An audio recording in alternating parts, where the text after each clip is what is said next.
So now I'm going to finalize these talks with looking at reggae music because that's my field, that's my profession, and I'm a reggae musician, so it means I'm in the music industry.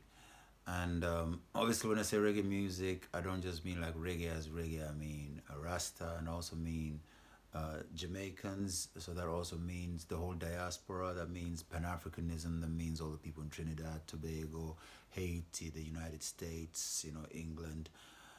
Everybody, that diaspora. It goes back to slavery and the legacy of slavery. You see. So looking at Malawi, looking at colonialism and the legacy of colonialism.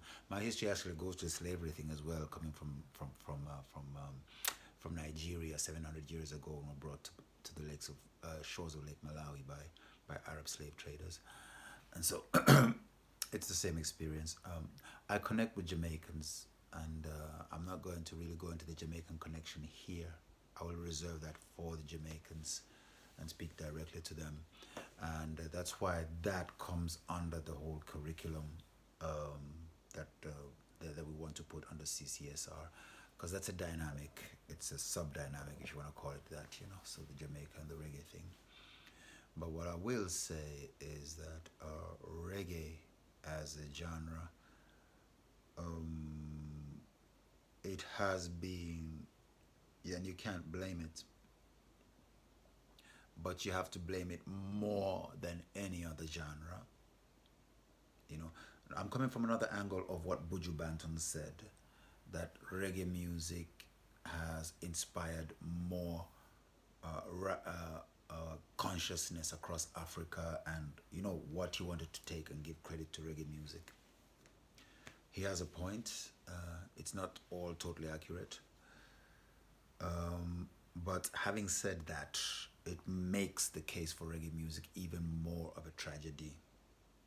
Because the same way that I would say that Kaisa In is a failure, I'll go around and say reggae music is a failure. We can look around and see that there are more reggae artists who will say that they've never been paid for their work. And that is normal in the music industry, but it is a tragedy in the case of reggae because of the message.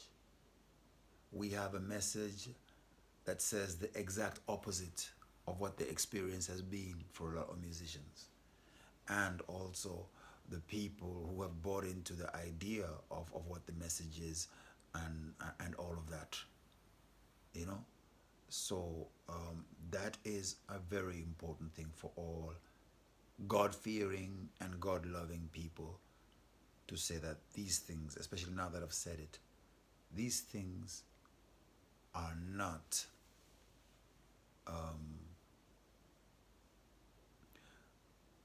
they're not viable, they're not plausible, they're not acceptable in the face of the Almighty.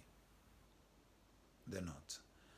And so the question is, how do we make them that way? I would never blame the artists, just like I would never blame any victim, because they are victims and people are surviving. So what I'd like to do is to invite everybody who's involved with reggae music to support CCSR. When I say everybody, I mean everybody, without any discrimination whatsoever. All your work is highly appreciated.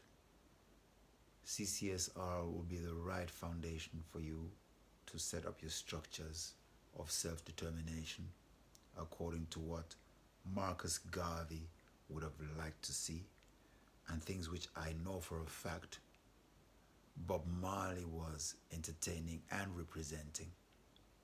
Unfortunately, he was taken away, and unfortunately, he was standing too much alone for it to be established, and not taking anything away from what his children are doing. They're a great example of what siblings can do if they put unity and the teachings of their parent before anything else. And I must say that I really envy them on that, and I'd like to congratulate them on that. And what they have done is a very good foundation for what we all can do together, and that's what CCSR should come in. I want to make it clear that CCSR follows the principles of His Imperial Majesty, which means that bipartisan, bipartisanism, whatever you call it, bipartisan, polarizations and divisions and all these things are not a part of the agenda. We really want to diffuse where the conflicts are, and there are many things that we can present, that we will present, which already are in the teachings of Rastafari, not just from His Imperial Majesty, but also the inspiration of the Rasta elders. So my reggae initiative has been so blessed by the Most High God. The first thing that ever happened was that I got to meet Ziggy Marley. Ziggy Marley was the first reggae musician I spoke to, the first Jamaican I spoke to, the first Rastafarian I spoke to. And that happened when I got the vision from His Majesty to do what I'm doing, when I was just 17 and Ziggy must have been 19. It was a very short meeting, but it meant a lot. He signed my jacket and I left school and I went to Denmark and I went to do what I had to do.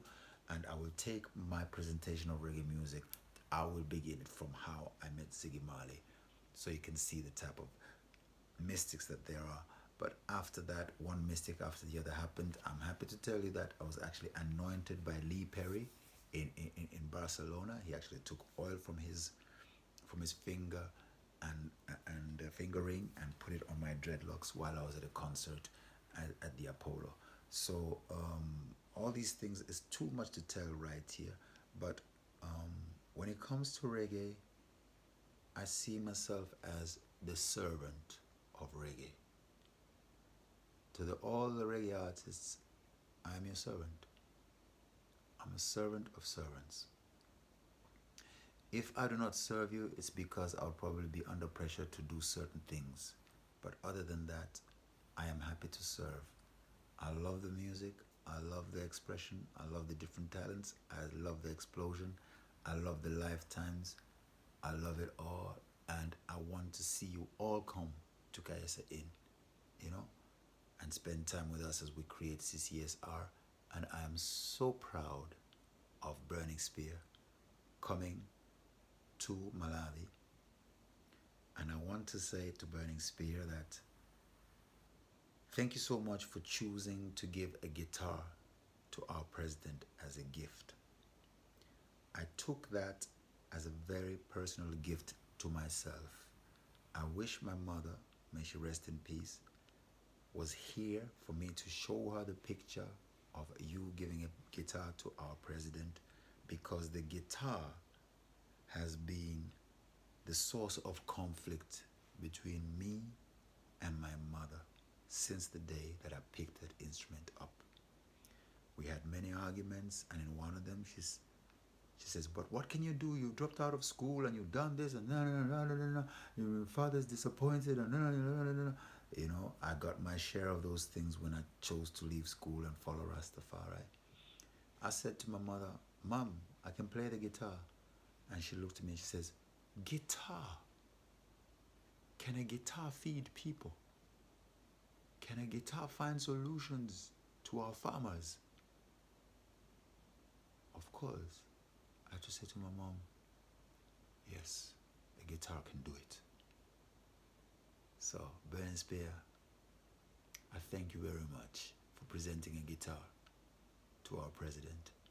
And I would like to establish, together with all Malawians, some kind of prize, some kind of Grammy, some kind of gift that really honors what you came and did in Malawi. I was not here, I was not there, I was on the streets.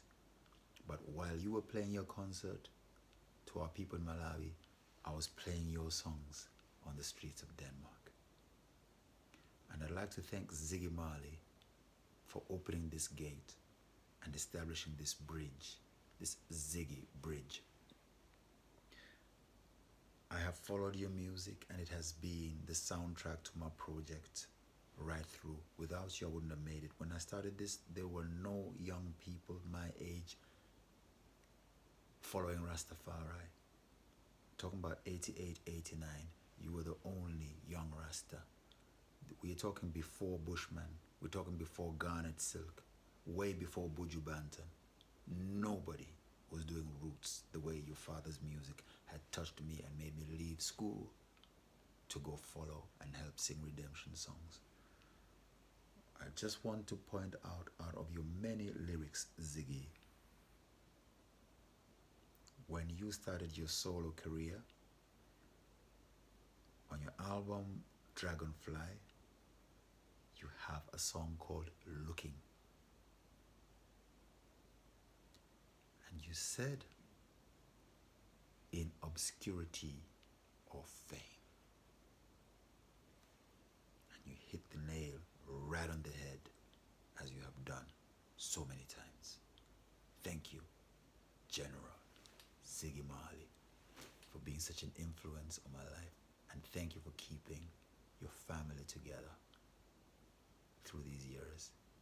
And may all big brothers, including myself, learn from you and do for their younger siblings, even older siblings, what you have done in the same pattern right across Africa.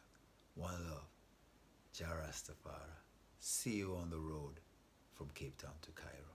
See, love.